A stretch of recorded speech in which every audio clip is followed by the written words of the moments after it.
we will be developing a weather app that fetches and displays current weather data, and it gives data such as temperature, weather description, wind speed, sunrise and sunset times. So we'll be using OpenWeather Map API to retrieve the data and create a user-friendly interface using HTML, CSS and JavaScript. So this weather app, in which the users can input the name of a city to receive the detailed weather data, and it has got these features. So city search will allow the users to input a city to fetch the weather data, and weather data display shows the temperature, weather conditions, humidity, pressure, wind speed, sunrise and sunset temperature, and it has got dynamic weather updates on the page without requiring a page reload. So let's continue with the objectives. So technologies used is again HTML, CSS and JavaScript, and modules. There are a few modules. The first module is main.js, and it manages user interactions and updates the UI based on data fetched from the API. And weather service.js, this interfaces with the OpenWeather Map API to fetch weather data from a which is available for public consumption, which I will show you shortly. And there is another UI renderer.js which processes and displays the weather data on the web page. And the API integration uses the OpenWeather Map API to get weather data in real time, and it converts the received data to a user-friendly format and handles time zone adjustment. Now, before diving deep into the project structure and see the actual code in work, let me introduce you to the home.openweathermap.org. This is the OpenWeather Map website that we will be using, and I have created, you need to create a free account. I have created one, and here you can see I have got these my API keys. So if you are logging for the first time, you'll go to your profile after logging in, and then you'll be able to create your own user API keys, which is very important to actually communicate with the API. So this is my key that I could edit, but I'm fine with that. And the key name is active, and this is the key which I have already copied on my clipboard to be used with the Visual Studio Code. Okay, then let's get back to our slideshow. And the project structure is, we have got an index.html, which is the main HTML file, and it has got a style.css style sheet for applying style, application styling, and we have got a scripts folder which has got a main.js which handles the form submissions and updates UI, and a weather service.js which fetches the weather data from the API. This UI renderer.js, it updates the UI with weather data. Now, before looking into the markup and the CSS and JavaScript code for each of these modules, let's first switch over to Visual Studio Code and start building your application. So on this module demo, I will create another folder. So on module demo, I will create this folder, new folder, and name this real world demo.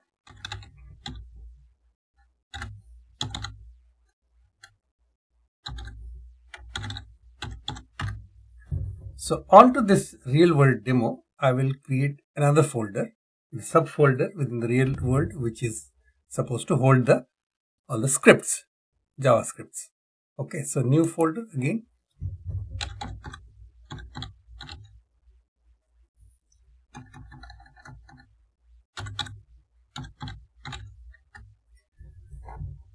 All right, and onto this new folder, I will create this main.js, UI renderer.js, and weather service.js. But first of all, let's create the index.html on the index.html on the root folder, that is the real world demo folder. So let me just highlight this and add a new file and make this, name this as index.html, and I will paste the code or markup on my clipboard, which is this, and save the index.html file.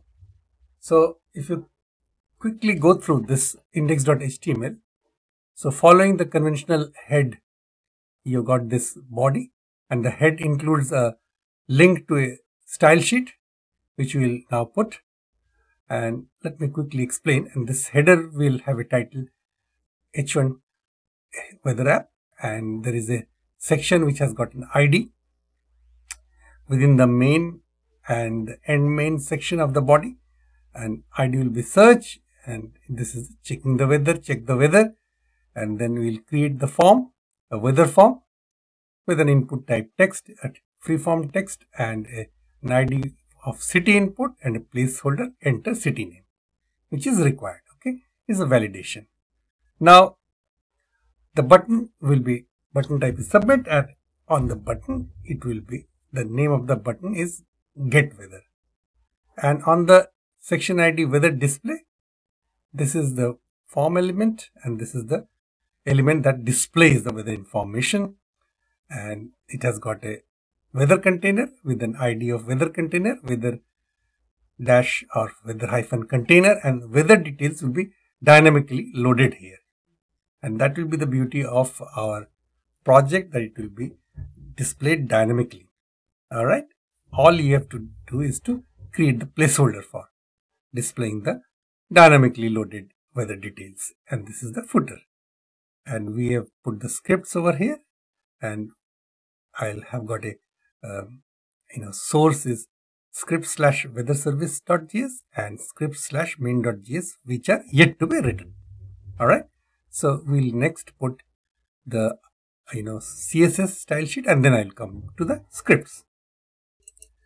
So let's now create a styles.css, a CSS style sheet, and this will be within this within the root folder, real world demo. So I've highlighted real world demo and click on new file.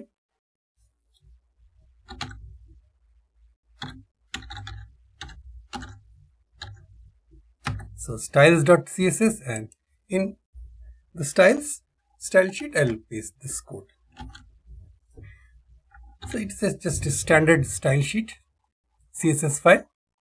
You can see that there is a body section, and it is a body section got a font family. You can always change this, play around with this body, margin 0, padding 0, and there is a color.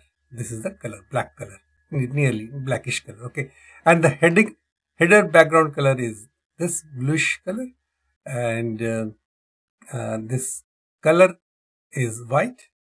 Set the color of the elements text, and then padding is 1 rem, and text align is center. Okay.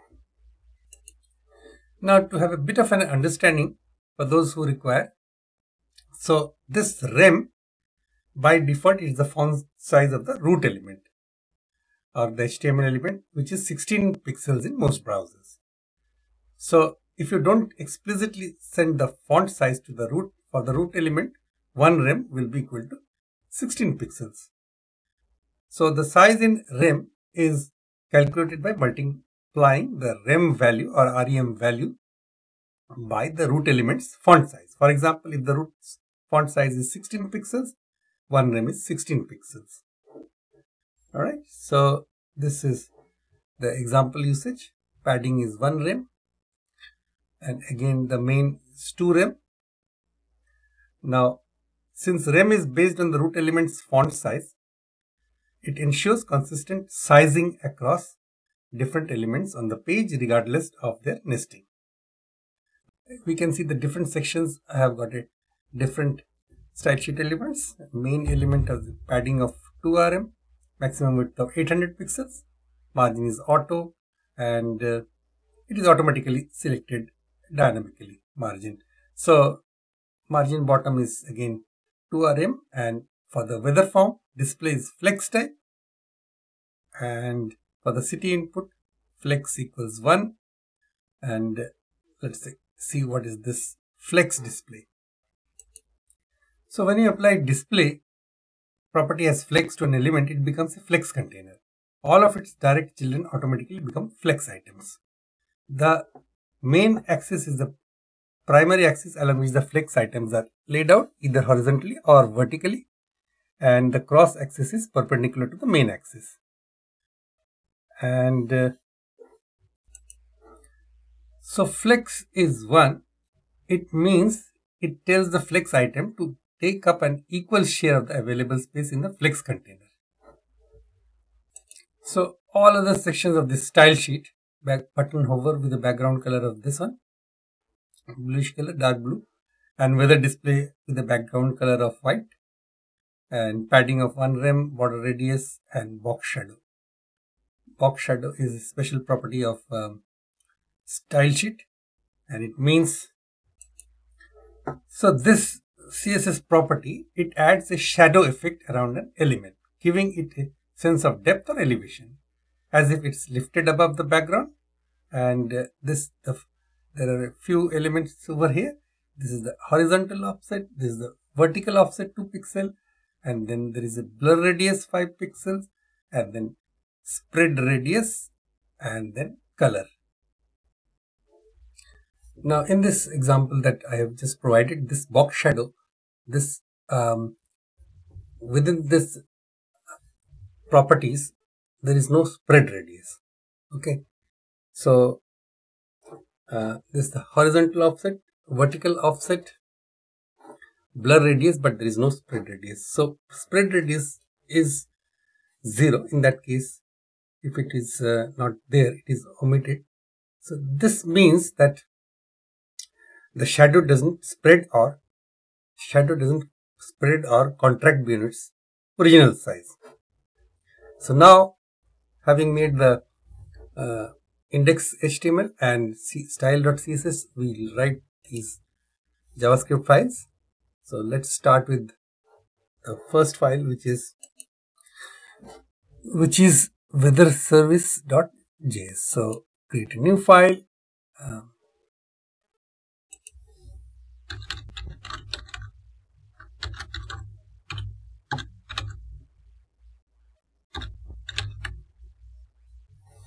Weatherservice.js, and I will paste the code over here. So this is this part. I will paste it from my clipboard. So now before moving further with the explanation of weatherservice.js, let's run through our PowerPoint slideshow about what we have learned in this project structure in the project files. So first of all, you have seen the HTML. HTML is the index.html file. So it has got the basic HTML setup with header, main content, and footer, and includes a form for user input and a section for displaying weather data.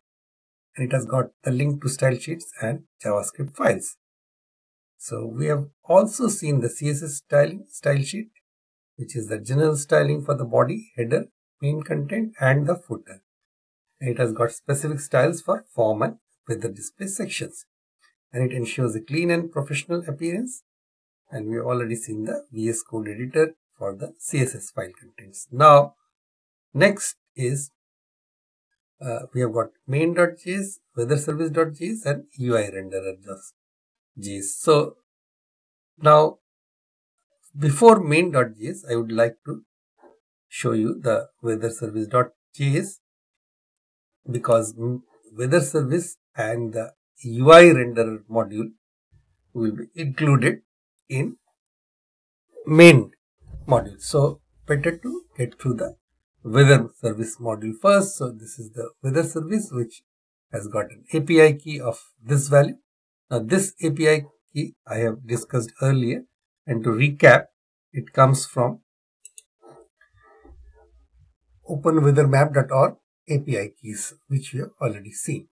Okay, so if you are logging in for the first time, then if you click on your profile and expand it, then in this case I have got already my API keys.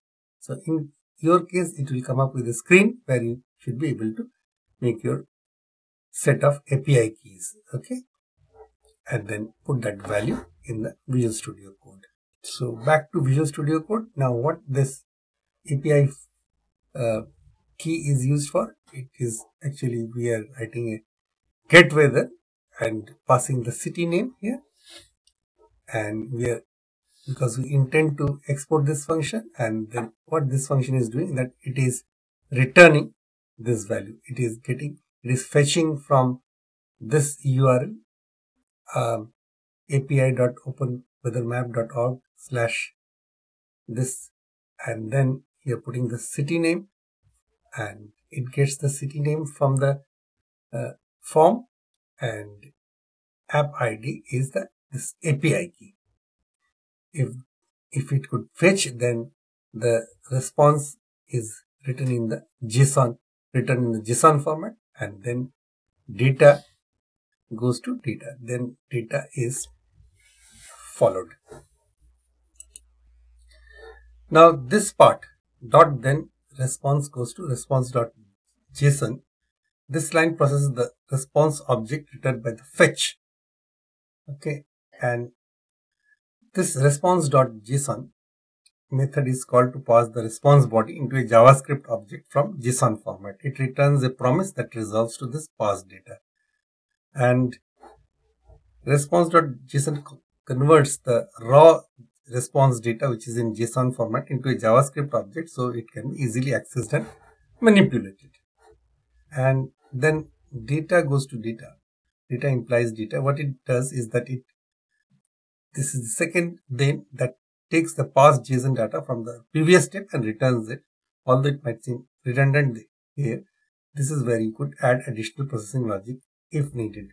And the final return value, that is the data returned here, is the final output of the function, which is the JSON object containing the weather information for the requested city. Okay. So basic purpose is that this code retrieves weather data from the OpenWeather API for a specified city. So it fetches the weather data from the OpenWeather API, returns the data in JSON format, and we have already seen the module contents. Now we come to the UI renderer.js. Let's go back to our Visual Studio Code and click on scripts again. New file.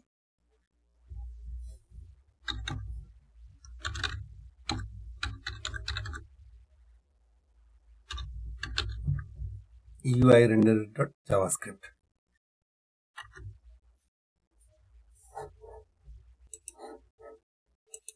And this is the code for the UI renderer, which exports a function display weather. It takes the weather data, and what it does is that it creates a few variables which are actually constants.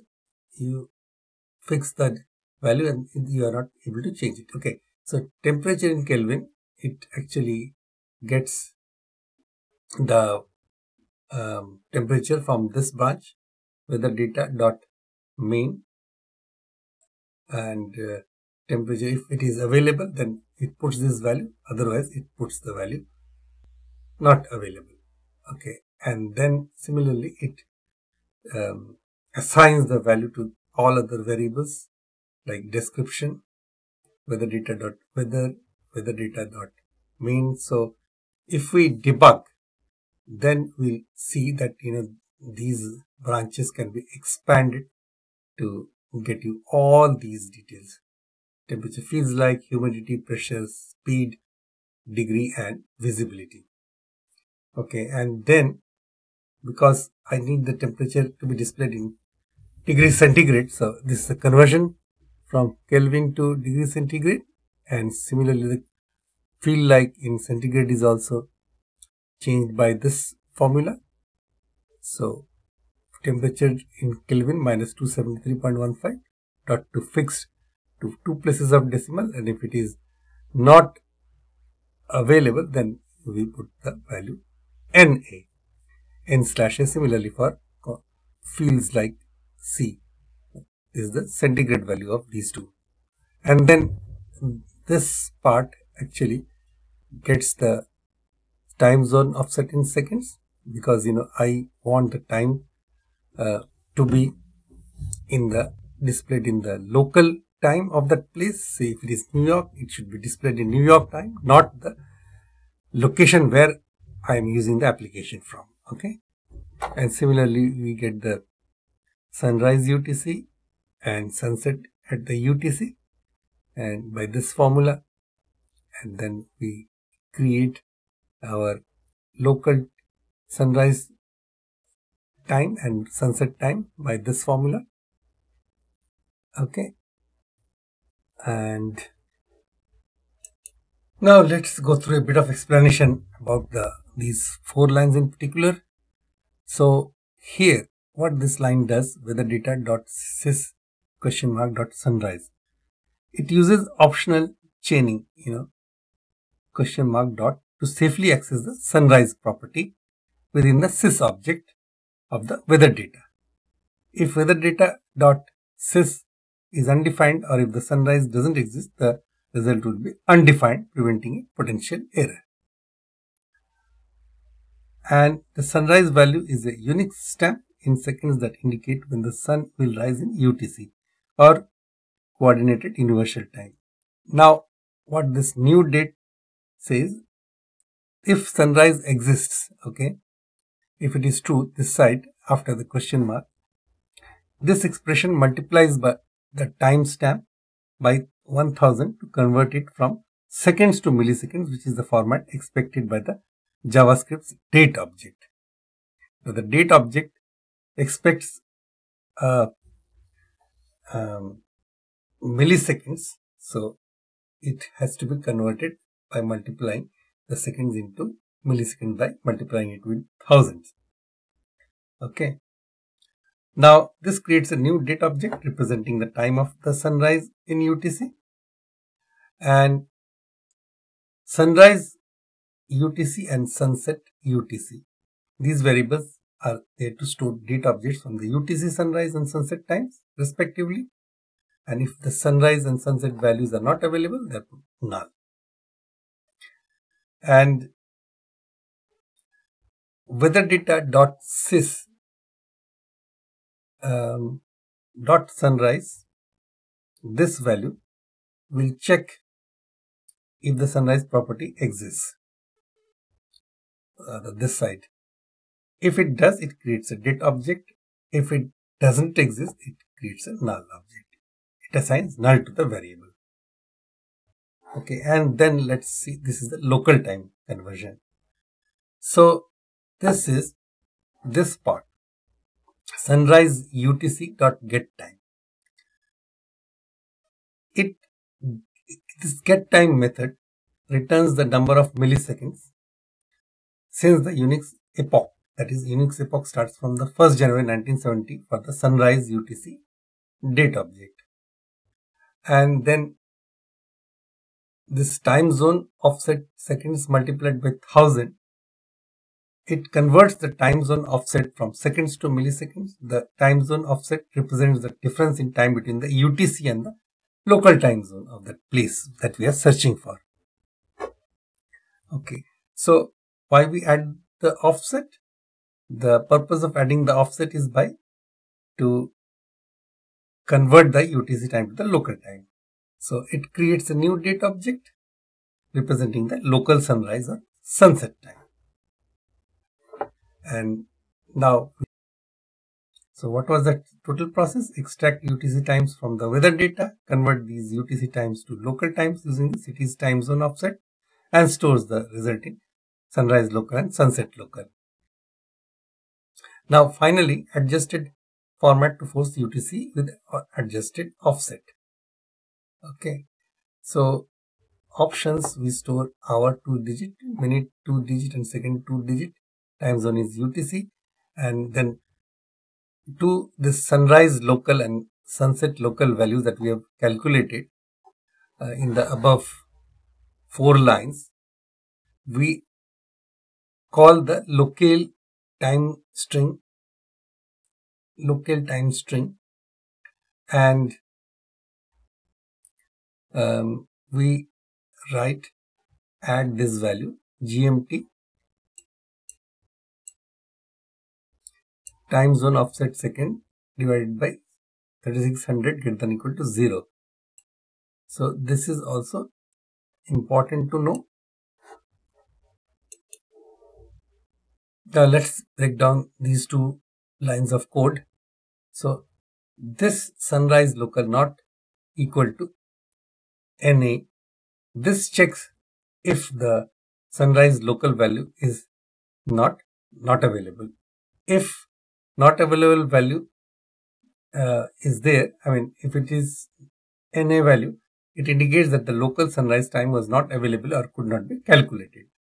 The purpose of this conditional to determine whether the code should proceed with the formatting the time or return not available.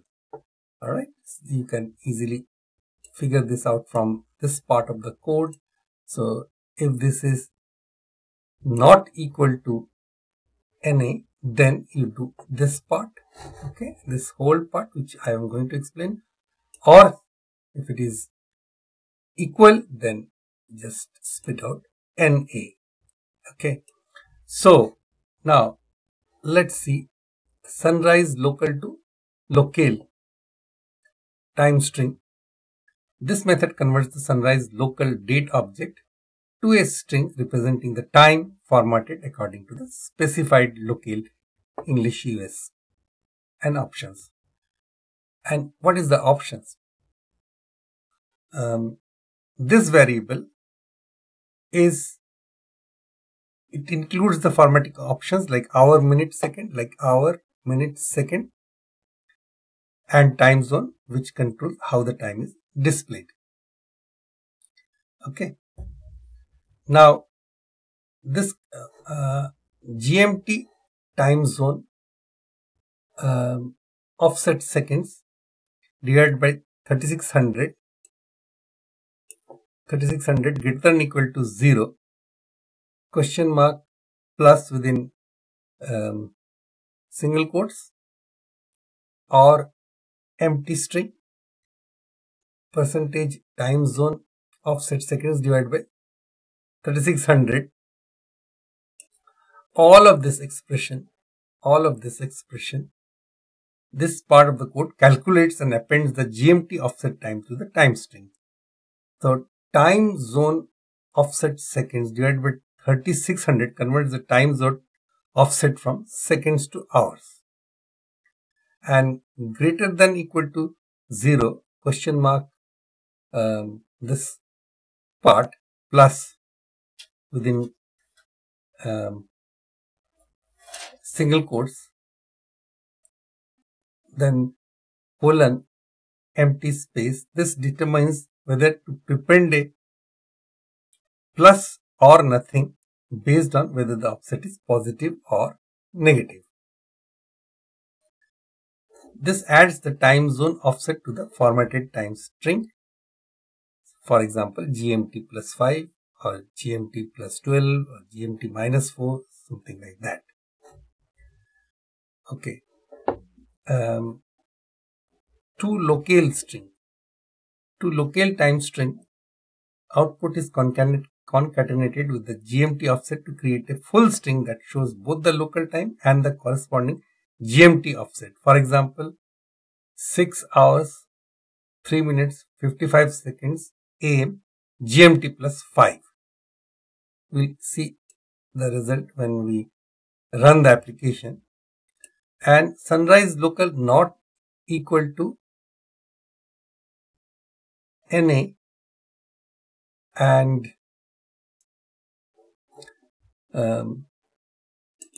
this is the ternary operator. Okay, so if sunrise local is valid, it formats the time. If it is not valid, it returns not available, NA. And sunrise local string and sunset local strings are the variables that store the final formatted strings for the local sunrise and sunset time, respectively, including the time zone offset. So in summary, this whole code formats the local sunrise and sunset time to a readable string that include both the time and GMT offset, making it clear in which time zone the times are relevant. So this is a little bit complicated stuff to understand, but if you go through the lecture and see the code quite a few times, then you can understand. So the whole process is it is to check if the time is available and format the time to a string using two local time string and add the GMT offset to the time string, store the resulting sunrise local string and sunset local string, or return not available if the time was not available. So now we have gone through UI renderer, which updates the web page with the data, converts temperature from Kelvin to Celsius, and formats sunrise and sunset times to local time. And we have seen and gone through the discussion and the VS Code editor.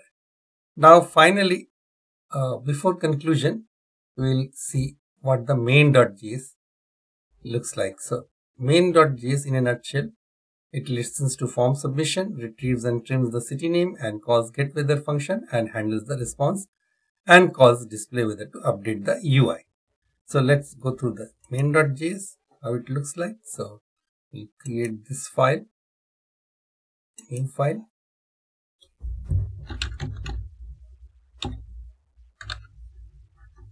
Main.js, and then main.js looks like this. This is the main.js. So it imports the getWeather from the weather service and displayWeather function from UI renderer.js. And this is the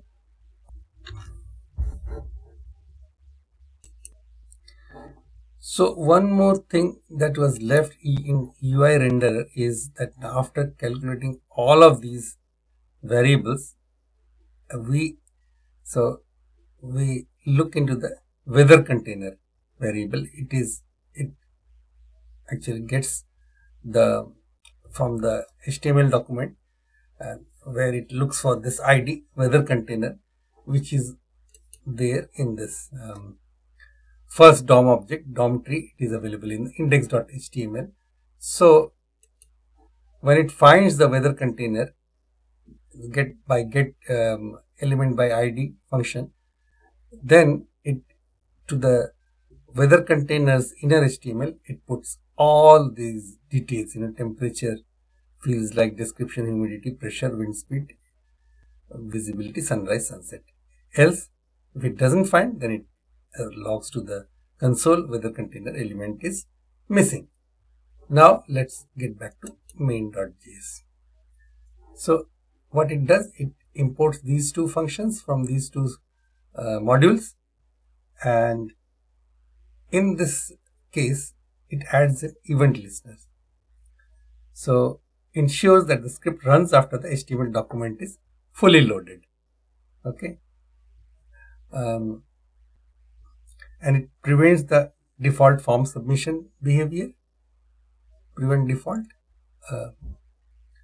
and it puts the city value after trimming it from the city input, and if the city value is available, then in the getWeather, which it has imported from weather service, and it passes that data directly to the displayWeather, or it catches an error fetching weather data, and in that case displayWeather is not available. Okay, the description unable to fetch data,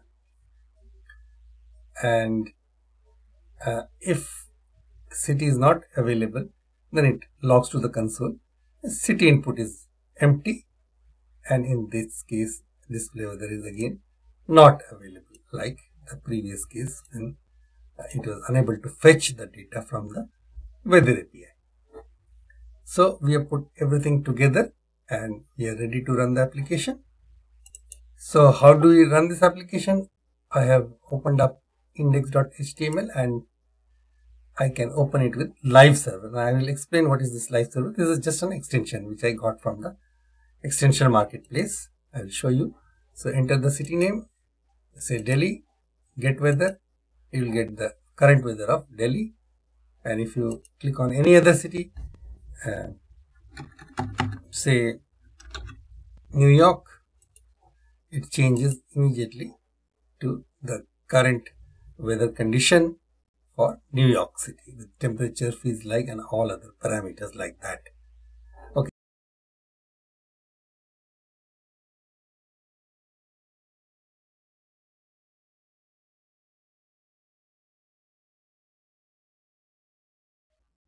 Now a couple of things here to note is in this display, you can see that I've got this sunrise and sunset for this city of New York as 6:07:54 a.m. Okay, its sunrise is in the morning, GMT -4, and sunset is in the PM, GMT -4 again. Now this, as I was explaining, this has come from this part. Okay, so plus GMT time zone offset seconds divided by 3600. Okay, greater than equal to 0. This is appended with whatever time zone offset second you are getting. So it could be positive, it could be negative. Okay.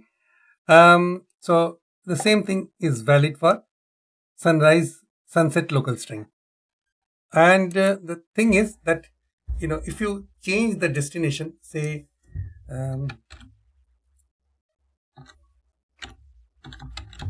Auckland, so it becomes a GMT plus because it is ahead. Auckland time in New Zealand is ahead by 12 hours from the GMT time. And also, one more thing to note is that, if you see any cities, if you input any city, say Auckland, New York, New Delhi, whatever, the temperature and feels like and all of these descriptions for the weather information are bound to change because that happens from API. So you don't need to refresh anything. Okay, so if you get back to here, if you look into the extensions, this is the extension. So we have the installed extension. If you look into extension live server, so live server. So I have already had it installed. You can either uninstall or disable it, but it is already there. Okay. So this guide has provided a step-by-step approach to building a weather application that retrieves and displays the current weather data using OpenWeather Map API. By leveraging JavaScript modules, we keep our code organized and maintainable, and you can further enhance this application by adding features such as weather forecasts or graphical representation of data, etc. Okay, and you can always, you're welcome to experiment with the code and tailor it to fit your needs.